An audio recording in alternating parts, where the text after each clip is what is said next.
Sir ఏం చెప్తారు? జగన్మోహన్ రెడ్డి మళ్ళీ బెంగళూరు ఒకవైపు అసెంబ్లీ సమావేశాలు 22న ఉన్నాయి, మళ్ళీ వారం తర్వాత వస్తారని చెప్తున్నారు. కానీ మరి అసెంబ్లీ సమావేశాలు ఉన్నాయి, ఆ సమావేశాలకు వస్తారా లేదా అదొకటి.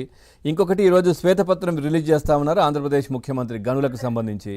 సో దాంట్లో చాలా అంటే మెయిన్గా ఎన్ని అక్రమాలు ఎంత అవినీతి జరిగినా కానీ రాష్ట్రంలో మెయిన్గా ముఖ్యంగా ఈ గనులు సహజ వనరులు వీటిపైనే గత ప్రభుత్వం బాగా దోచుకుంది అని ఆరోపణలు బాగా చేస్తూ ఉంటారు కదా మీరు.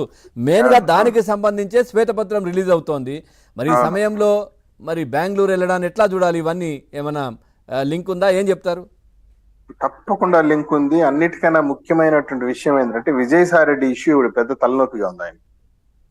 It's a big headache. ఇప్పుడే విజయసాయి రెడ్డి గారు మీడియా మీట్ చూశాను, నేను కూడా అబ్జర్వ్ చేశాను. విజయసాయి రెడ్డి గారి యొక్క ఇష్యూ పార్టీకి చాలా చెడ్డ పేరు తెచ్చే విధంగా ఉంది. విజయసాయి రెడ్డి గారిది ఇప్పుడు ప్రెస్ మీట్ లో ఆయన మీడియానందరినీ ఆడిపోసుకుంటున్నాడు.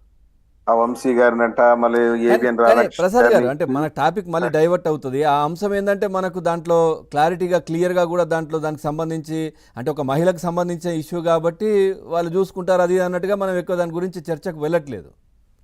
అఫ్ కోర్స్ నేను కాదంటలేను, మీరు చెప్పింది కూడా అబ్సల్యూట్ కరెక్ట్. అది పార్టీకి చాలా చెడ్డ పేరు తెచ్చేటువంటి ఇష్యూ. అవును, అంటే నిజమా కాదా ఏంటో తెలియదు కానీ ఒక ఇష్యూ జరుగుతుంది కాబట్టి నిజం కావచ్చు, అబద్ధం కావచ్చు, what ever it may be, but party యొక్క ఇమేజ్ ని బాగా మెలైన్ చేసేసింది, డ్యామేజ్ చేసింది. పబ్లిక్ లో ఎక్కడ చూసినా ఈ డిస్కషన్ ఉంది అనేసి బాగా ఒక విధమైనటువంటి దీంతో అదొక అంశంగా భావించాలి. అదేవిధంగా మీరు చెప్పినట్టు మైన్స్ కి సంబంధించినటువంటి శ్వేతపత్రం విడుదల చేస్తున్నటువంటి పరిస్థితుల్లో క్రిస్టల్ క్లియర్ గా నిజాలన్నీ బయట వచ్చేస్తాయి. నేనేమంటానంటే జగన్మోహన్ రెడ్డి గారు ఇన్ని రకాల శ్వేతపత్రాలు విడుదల చేస్తాం, పోలవరానికి సంబంధించి, అమరావతికి సంబంధించి,